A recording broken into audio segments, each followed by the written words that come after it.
こんにちは、ただ服を作るの泉です。今回は簡単な型紙アレンジの仕方を紹介したいと思います。それがどんなアレンジかというと、このベーシックな大襟付きシャツカラー、元々の本にある型紙はこんな感じのカックンとした尖った襟、これが定番の形なので、こういう型紙が多いかなと思います。この型紙を使ってちょっとアレンジを加えると、こんな感じの可愛らしい丸襟のシャツが出来上がります。はい、着るとこんな感じですね。丸襟ってなんとなくちょっと子供っぽいかなっていうような印象があるかなと思うんですけど、意外と素材を選んであげたりシンプルなもので作ってあげると、大人が着てもちょっと印象が変わる、ちょっとしたイメチェンみたいな感じで可愛く着れるかなと思うので、是非作ってみてください。襟のデザインを丸くするときに一緒におすすめなデザインのポイントも紹介していきますので、ぜひ一緒に挑戦してみてください。それでは早速始めたいと思います。スタート。ではまずは元になる型紙を写してください。今回のベースになる型紙は大襟付きシャツカラーなので、襟のパーツはこの大襟のパーツと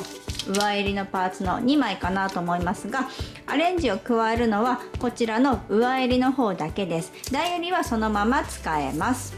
書き写した襟の後ろ中心じゃない方、こちら側の角、ここを削るように線を描いてあげる。どんな形でもいいんですけど、こうしてあげることで丸襟が完成します。で、完成イメージがわからないなと思う時には、こんな感じでね、トルソーがある時にはこうやって置いてあげる。首のところに大襟付きシャツカラーなので、こういう感じではなくって首に沿う感じになるので、こんな感じになるなってイメージが湧くかなと思います。もうちょっと小さくしたいなっていう時も、この辺からこんな感じで、ちょっと小さくなって可愛いかなっていうイメージが湧きやすいかなと思います。ポイントとしては、襟のこの部分、ここは内側に入れて小さくしたり大きくしたりせずに、この位置は動かさず、ここの部分だけで調整してあげる。そうすると元のこの大襟の合い印ともぴったり合うし、いろいろ他に変えなくてもいいので、この部分だけでサイズを調整してみてください。はい、ということで、自分のいいなと思うところで線を描いたら、そこで型紙をカットしたら型紙の完成です。とっても簡単でしょ。型紙ができたら生地を裁断していきます。後ろ中心は輪にして縫い代1センチで裁断します。で、接着芯を貼っておいてあげてください。これを2枚、表の襟と裏の襟2枚用意します。2枚の襟を中表に合わせたら、周りを縫い代1センチで縫いますが、このカーブの襟はカックンとした最初の四角い感じの襟と違って、ここのカーブの部分の縫い方っていうのがちょっと難しいかなと思います。曲がりきれないと思って途中で押さえ金を上げて方向をね変えたくなる気持ちもわかるんですけど、そうすると縫い目がカクッカクッとちょっと微妙な角張ったミシンの縫い目になってしまうので、できればスピードをゆっくり落として針の間隔を少し狭くして、ゆっくりゆっくりカーブに沿ってこうやってミシンで縫い進めていって、一気に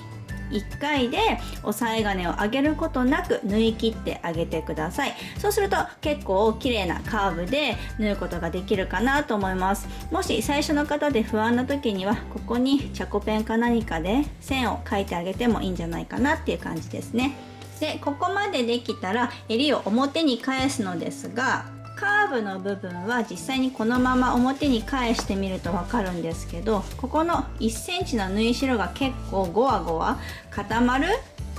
中を見ると分かるんですけど、こんな感じで結構たまるんですよね、ぐちゃっと。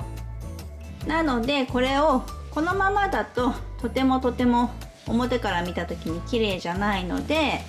ここのカーブの部分は 0.2 センチほど残して、あとは縫い代をカットします。でまっすぐなところは半分くらいの縫い代を残してカットしてあげてください。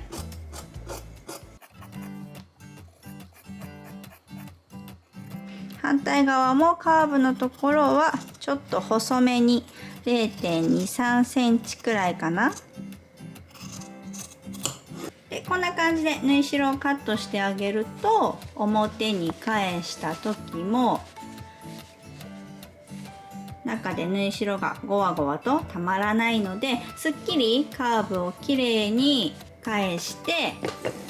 でアイロンをかけてあげてください。はい、アイロンをかけてこんな感じで綺麗にカーブを整えてあげてください。で最後にこの襟の部分にねステッチをかけたい時には、大襟と縫い合わせる前にここにステッチをかけてあげるといいかなと思います。で最後におまけなんですけど、だいたいこうやって大襟付きシャツカラーの型紙があったら、この襟のカックンっていう襟の時にはこのカフスの部分も四角く